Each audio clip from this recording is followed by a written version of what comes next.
السلام علیکم ورحمۃ اللہ وبرکاتہ۔ 40 رول آف لو، 40 چراغ عشق کے رائٹر کا نام ہے الف شفق۔ دراصل یہ اسپرچولیزم پر لکھا جانے والا دنیا کا شاہکار ناول، جس میں مشرقی اور مغربی کلچر کو ملایا گیا، اور کہانی دو شیڈ کو لے کے چلتی ہے۔ دو سین ہیں کہانی کے۔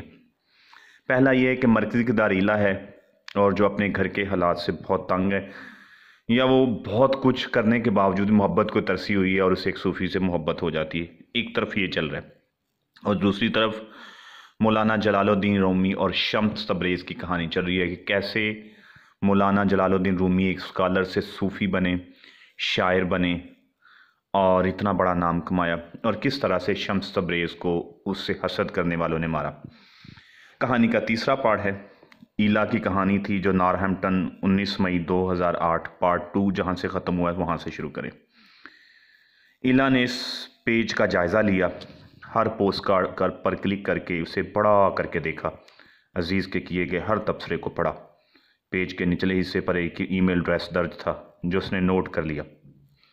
اس کے برابر میں اسے مولانا رومی کی ایک نظم ملی: محبت کا انتخاب کرو محبوب، محبت کی شیریں زندگی کے بغیر جینا ایک بوجھ ہے، جیسا کہ تم دیکھ ہی چکے ہو۔ یہ پڑھتے ہوئے اس کے ذہن میں ایک عجیب و غریب خیال آیا کا جھماکہ سا ہوا۔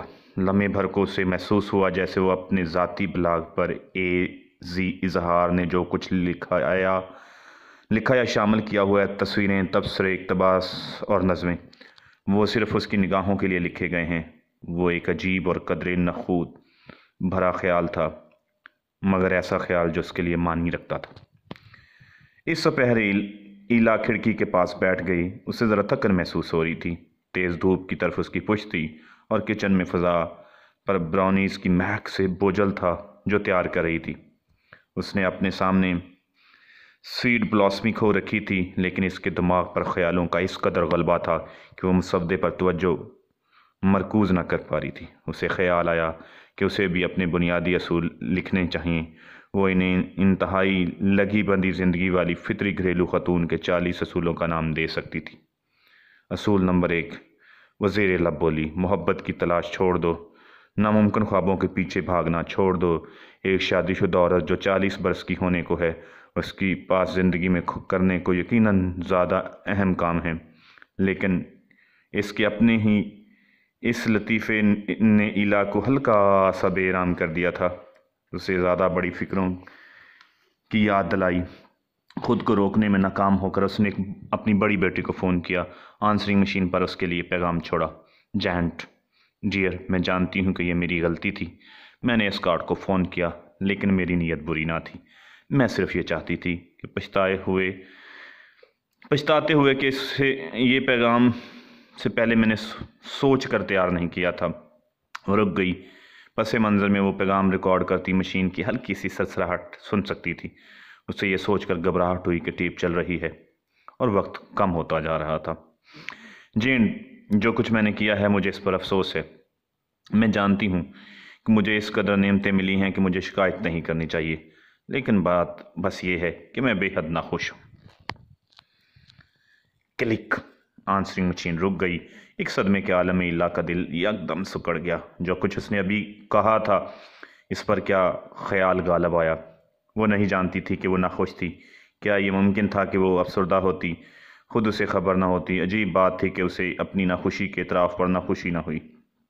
آج کل وہ جو کچھ محسوس نہ کر پا رہی تھی، اس کی نگاہ پھسل کر کاغذ کے اس ٹکڑے پر رک گئی جس پر اس نے عزیز ذی اظہار کا ای میل ایڈریس لکھا تھا۔ وہ پتہ سادہ، منکسر سا اور کسی طور پر پرکشش لگا۔ زیادہ سوچے سمجھے بغیر وہ کمپیوٹر کی طرف بڑھی اور ای میل لکھنے لگی: ڈیئر عزیز ذی اظہار، میرا نام ایلا ہے اور میں لٹریری ایجنسی کے لیے ایک کاری کی حیثیت سے آپ کا ناول دلکش کفر پڑھ رہی ہوں۔ میں نے ابھی سے شروع ہی کیا ہے اور اس سے بے حد لطف اندوز ہو رہی ہوں، تاہم یہ میری ذاتی رائے ہے اور میرے باس کے خیالات کی عکاس نہیں۔ مجھے آپ کا ناول پسند آئے یا نہیں، میں اس حتمی فیصلے پر مشکل ہی اثر انداز ہوں گی۔ آیا ہم آپ کو ایک کلائنٹ کے طور پر لیں گے یا نہیں؟ یوں لگتا ہے کہ جیسے آپ کا خیال ہے کہ محبت زندگی کا جوہر ہے۔ اور یہ کہ باقی کسی شے کی کوئی اہمیت نہیں۔ اس معاملے پر آپ سے کسی لا حاصل بحث میں الجھنے کا میرا کوئی ارادہ نہیں۔ اتنا کافی ہے کہ میں مکمل طور پر اتفاق نہیں کرتی، لیکن میں جو آپ کو ای میل لکھ رہی ہوں اس کی وجہ نہیں۔ میں اس لیے لکھ رہی ہوں کہ دلکش کفر کے مطالعے کا وقت اس سے زیادہ منفرد نہ ہو سکتا تھا۔ ابھی انہی دنوں میں ایک بڑی بیٹی کو اس بات پر قائل کرنے کی کوشش کر رہی تھی کہ اتنی کم عمری میں شادی نہ کرے۔ اگلے روز میں نے اس کے بوائے فرینڈ کو اپنی شادی کے منصوبے کو منسوخ کرنے کا کہا۔ اب میری بیٹی مجھ سے نفرت کرتی ہے اور مجھ سے بات نہیں کرتی۔ مجھے محسوس ہوتا ہے کہ آپ دونوں محبت پر خاصے ایک سے خیالات رکھتے ہیں۔ معذرت خواہ ہوں کہ میں نے اپنے ذاتی مسئلے آپ کو سنا ڈالے۔ میرا ایسا ارادہ نہ تھا۔ آپ کا ذاتی بلاگ جہاں سے مجھے آپ کا ای میل ایڈریس ملا بتاتا ہے کہ آپ گوئٹے مالا میں ہیں۔ دنیا جہاں کا سفر کرنا خاصا ہی جان خیز ہوگا۔ آپ کا اگر کبھی بوسٹن آنا ہو تو شاید ہم ذاتی طور پر مل سکتے ہیں۔ کافی کپ پر بات چیت ہو سکتی ہے۔ خیر اندیش ایلا۔ عزیز کو اس کی ای میل کسی خط سے زیادہ ایک دعوت نامہ تھی، جیسے کسی مدد کی پکار، لیکن کسی صورت نہ تھی کہ تب ایلا یہ جانتی جب وہ ابھی اپنے کچن کی میز پر خاموشی سے بیٹھے ایک نامعلوم لکھاری کو ایک تحریر لکھ رہی تھی جس سے ملنے کی اسے آج یا مستقبل میں کوئی توقع نہ تھی۔ کہانی کا دوسرا رخ افندی، جہاں رومی اور شمس کی طرف کہانی جاتی ہے۔ Baghdad, April 1242۔ بغداد نے شمس تبریز کی آمد پر کوئی توجہ کی، لیکن میں اس روز کو کبھی فراموش نہ کروں گا جب وہ ہماری معمولی سی درویش خانگاہ میں تشریف لائے۔ اس سپہر ہمارے ہاں اہم مہمانوں کی آمد متوقع تھی۔ قاضی و قضا اپنے مصاحبوں کے ہمراہ آئے اور مجھے شبہ تھا کہ ان کی اس آمد کے پس پردہ طباق کے سوا بھی کچھ تھا۔ صوفیزم کے لیے اپنی ناپسندیدگی کے لیے مشہور قاضی مجھے یاد دہانی کروانا چاہتے تھے کہ وہ مجھ پر نگاہ رکھے ہوئے ہیں، بالکل جیسے وہ علاقے کے تمام صوفیوں کو نظر میں رکھتے تھے۔ قاضی پرعزم شخصیت تھے۔ ان کا چہرہ چوڑا، پیٹ لڑکا ہوا، چھوٹی اور موٹی انگلیاں تھیں جن میں سے ہر ایک میں پیش قیمتی انگوٹھی تھی۔ انہیں زیادہ کھانے سے پرہیز کرنا چاہیے تھا، لیکن میرا خیال تھا کہ کسی میں، حتیٰ کہ طبیب میں بھی یہ جرأت نہ تھی کہ انہیں ایسا مشورہ دے پاتا۔ مذہبی علماء کا ایک طویل نسبتی سلسلہ رکھنے کے باعث وہ علاقے کے انتہائی بارسوخ لوگوں میں سے تھے۔ اپنے ایک فیصلے میں وہ کسی بھی آدمی کو پھانسی گھاٹ پر پہنچا سکتے تھے، یا وہ اتنی ہی آسانی سے کسی سزا یافتہ کے جرائم معاف کر کے اسے تاریک ترین زندانوں سے نکال سکتے تھے۔ ہمیشہ سمور کے جگے اور قیمتی لباس پہنے وہ کسی ایسے شخص کی جاہ و جلال سے چلتے تھے جو اپنے اختراع سے بخوبی آگاہ ہے۔ میں ان کی ثنا پرستی کو پسند نہ کرتا تھا، مگر اپنی خانقاہ کی بہتری کے لیے میں اس بار رسوخ آدمی کے ساتھ اچھے تعلقات رکھنے کی اپنی پوری کوشش کی تھی۔ ہم دنیا کے عالی شان ترین شہر میں رہتے ہیں، قاضی نے اپنے منہ میں انجیر ڈالتے ہوئے حتمی انداز میں کہا۔ آج بغداد منگول افواج سے بھاگتے پناہ گزینوں سے بھرا پڑا ہے۔ ہم انہیں محفوظ پناہ گاہ فراہم کر رہے ہیں۔ یہ دنیا کا مرکز ہے۔ آپ کیا کہتے ہیں بابا زماں؟ یہ شہر ایک نگینہ ہے بے شک، میں نے محتاط انداز میں کہا، لیکن ہمیں یہ نہیں بھولنا چاہیے کہ شہر انسانوں کی طرح ہوتے ہیں۔ وہ پیدا ہوتے ہیں، بچپن اور لڑکپن گزارتے ہیں اور بوڑھے ہوتے ہیں اور آخر میں مر جاتے ہیں۔ وقت کے اس لمحے میں بغداد اپنی جوانی کے آخری مراحل میں ہے۔ ہم اتنے امیر نہیں رہے جتنے ہم خلیفہ ہارون الرشید کے زمانے میں ہوا کرتے تھے، اگرچہ ہم اب بھی تجارت اور صنعت گری اور شاعری کا مرکز ہونے پر کسی قدر فخر کر سکتے ہیں، لیکن کون جانے کہ اب سے ہزاروں برس بعد شہر کیسا دکھائی دے گا۔ سب کچھ بالکل مختلف ہوگا۔ اس قدر کنوتیت قاضی نے ایک اور پیالے کی طرف ہاتھ بڑھائے اور کھجور اٹھاتے ہوئے اپنا سر ہلایا۔ عباسی حکومت جاری رہے گی، ہم ترقی کریں گے، یعنی یقیناً اگر ہمارے درمیان موجودہ غدار بدستور صورتحال کو تو بالا نہ کر دیں۔ ایسے ہی لوگ ہیں جو خود کو مسلمان کہتے ہیں، مگر ان کی اسلام کی تعبیر کافروں کے خطرے سے زیادہ خطرناک ہے۔ میں نے خاموش رہنا مناسب سمجھانا۔ یہ کوئی ڈھکا چھپا راز نہ تھا کہ قاضی کے خیال میں اسلام کی اپنی انفرادیت پسند اور مخفی تعبیر کے باعث صوفی فسادی لوگ تھے۔ اس نے ہم پر الزام لگایا کہ ہم شرعی قوانین پر کان نہ دھرتے ہیں اور یوں صاحبان اقتدار کی توہین کرتے ہیں۔ اس جیسے لوگوں کی مجھے کبھی کبھار احساس سا ہوتا ہے کہ وہ سب صوفیوں کو بغداد سے باہر نکال پھینکے گا۔ آپ کی برادری بے ضرر ہے، لیکن کیا آپ کو نہیں لگتا کہ کچھ صوفی حد سے باہر ہیں؟ قاضی نے اپنی داڑھی سلہاتے ہوئے پوچھا۔ مجھے نہیں معلوم تھا کیا اس کا کیسے جواب دوں۔ شکر خدا کا کہ اسی وقت مجھے دروازے پر دستک سنائی دی۔ اڑے اڑے سنہری بالوں والا نومریز شاگرد تھا۔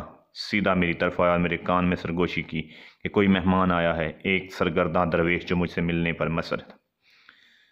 اس نے کسی اور سے بات کرنے سے انکار کر دیا ہے۔ عام طور پر میں شاگردوں کو اس نوارد کو کسی پرسکون خیر مقدمی کمرے میں لے جانے اور اسے گرما گرم کھانا کھلانے اور مہمانوں کے رخصت ہونے کا انتظار کرنے کا کہتا، لیکن جو کہ قاضی مجھے مشکل میں ڈال رہا تھا، مجھے خیال ہوا کہ سرگرداں درویش دور دراز سرزمینوں کے رنگ برنگی کہانیاں سنا کر کمرے میں پھیلے تناؤ کو زائل کر دیتا۔ سو میں نے مرید شاگرد کو اس آدمی کو یہی لانے کا کہہ دیا۔ چند ساتھ بعد دروازہ کھلا اور سر تپیر سیاہ رنگ میں ملبوس ایک آدمی اندر داخل ہوا۔ دبلا پتلا اور لاغر سا، جس کی عمر کا اندازہ مشکل تھا۔ اس کی ناک تیکھی تھی، آنکھیں گھورا سیاب اور سیاہی بال اور گھنگریالے زلفوں کی صورت اس کی آنکھوں میں پڑ رہے تھے۔ اس نے ایک لمبی سی ٹوپی والی چادر اوڑھ رکھی تھی۔ لباس اونی اور جوتے بھیڑ کی کھال کے تھے۔ اس کی گردن میں کئی تعویذ لٹکے ہوئے تھے۔ اس کے ہاتھوں میں لکڑی کا کشکول تھا، اس قسم کا جو درویش گدا اپنی ذات کے تکبر اور زوم پر غالب آنے کے لیے تھامے تھا، دوسروں سے خیرات قبول کر سکے۔ میں نے جان گیا کہ یہ اس قسم کا آدمی تھا جو معاشرے کے قیاس اور رائے پر زیادہ توجہ نہیں دیتا۔ یہ کہ لوگ اسے کوئی سیلانی خانہ بدوش حتیٰ کہ بکاری سمجھ سکتے ہیں، اسے اس بات سے کوئی فرق پڑتا نہ دکھائی دیتا تھا۔ جیسے میں نے اسے وہاں کھڑے خود کو متعارف کروانے کی اجازت کا منتظر دیکھا، مجھے محسوس ہو گیا کہ وہ مختلف تھا۔ یہ اس کی آنکھوں میں، اس کی حرکتوں میں اور اس کے پورے وجود پر تحریر تھا، کسی شاہ بلوط یا برگد کے پھل کی طرح جو بے خبر نگاہوں کو معمولی اور کمزور سا لگتا تھا، لیکن وہ اپنے اندر متفاخر برگد کے درخت کا نقیب ہوتا ہے جو وہ بنے گا۔ اس نے مجھے ان شدید سیاہ آنکھوں سے دیکھا اور خاموشی سے سر ہلایا۔ مرحبا درویش، ہماری خانقاہ میں خوش آمدید۔ میں نے اسے اپنے سامنے مسند پر بیٹھنے کا اشارہ کرتے ہوئے کہا۔ سب کو سلام کرنے کے بعد کمرے میں موجود لوگوں کا پوری تفصیل سے جائزہ لیتے ہوئے درویش بیٹھ گیا۔ آخر اس کی نگاہ صوفی پر آ رکی۔ دونوں آدمی ایک دوسرے کو بغیر کچھ کہے دیکھتے رہے اور میں سوچنے سے خود کو روک نہ پایا کہ ایک دوسرے کے بارے میں کیا سوچتے ہوں گے، کیونکہ ایک دوسرے کے بالکل متضاد تھے۔ میں نے درویش کو بکری کا گرم دودھ، میٹھی انجیر اور کھجوریں پیش کی، جن سب سے اس نے نرمی سے انکار کر دیا۔ نام پوچھے جانے پر اس نے شمس تبریز کہہ کر اپنا تعارف کروایا اور کہا کہ وہ خدا کی جستجو میں سرگرداں درویش ہے۔ کیا تم اسے پانے میں کامیاب ہوئے؟ میں نے دریافت کیا۔ سر ہلاتے ہوئے درویش کے چہرے پر سے ایک سایہ سا گزرا اور بولا، بلا شبہ وہ ہمیشہ میرے ہمراہ رہا ہے، ایک دل شکن مسکراہٹ کے ساتھ، جسے چھپانے کی قاضی نے کوئی صحیح نہ کی۔ قاضی نے مداخلت کی۔ مجھے کبھی سمجھ نہیں آئی کہ تم درویش زندگی کو اس قدر پیچیدہ کیوں بنا لیتے ہو۔ اگر خدا ہمیشہ تمہارے ساتھ رہا ہے تو تم اس سارا وقت اس کی جستجو میں مارے مارے کیوں پھر رہے ہو؟ شمس تبریز نے متفکر انداز میں اپنا سر جھکا لیا اور ذرا دیر خاموش رہا۔ جب اس نے دوبارہ نگاہ اٹھائی، اس کا چہرہ پرسکون اور آواز نپی تلی تھی، کیونکہ اگرچہ یہ حقیقت ہے کہ وہ تلاش کرنے پر نہیں مل سکتا، لیکن اسے پا وہی سکتا ہے جو اسے تلاش کرتا ہے۔ لفظوں کا کیسا کھیل ہے یہ! قاضی نے تمسخر سے کہا۔ کیا تم ہمیں یہ بتانے کی کوشش کر رہے ہو کہ اگر ہم عمر بھر ایک ہی جگہ مقیم رہیں تو ہم خدا کو نہیں پا سکتے؟ یہ فضول بات ہے۔ ہر کسی کو تمہاری طرح چیتھڑے پہن کر گلی گلی پھرنے کی ضرورت نہیں۔ اس پر کمرے میں موجود لوگوں کی ہنسی سنائی دی کہ وہ قاضی کے ساتھ اپنے اتفاق کا اظہار کرنے کے مشتاق تھے۔ بلند آہنگ، بے یقین اور نافہم ہنسی، ان لوگوں کو جو خود سے برتر لوگوں کی خوش آمد کے عادی تھے۔ مجھے بے آرامی سی محسوس ہوئی۔ ظاہر ہے قاضی اور درویش کی ایک جگہ لا بٹھانا کوئی اچھا خیال نہیں تھا۔ شاید میری بات کو غلط سمجھا گیا۔ میرے کہنے کا مطلب نہیں، اگر کوئی اپنے آبائی شہر میں رہے تو وہ خدا کو تلاش نہیں کر سکتا، ایسا یقیناً ممکن ہے۔ درویش نے تسلیم کر لیا۔ ایسے لوگ بھی ہیں جنہوں نے کبھی کہیں سفر نہیں کیا، پھر انہوں نے دنیا دیکھ رکھی ہے۔ بالکل، قاضی فاتحانہ انداز میں دان نکال کر ہنسا، ایک ہنسی جو درویش کی اگلی بات سن کر غائب ہو گئی۔ میرے کہنے کا یہ مطلب نہیں قاضی صاحب کہ اگر کوئی سمور کے جگے ریشمی لباس اور قیمتی زیورات میں ملبوس رہے جیسا کہ آج آپ نے پہن رکھے ہیں تو وہ خدا کو نہیں پا سکتا۔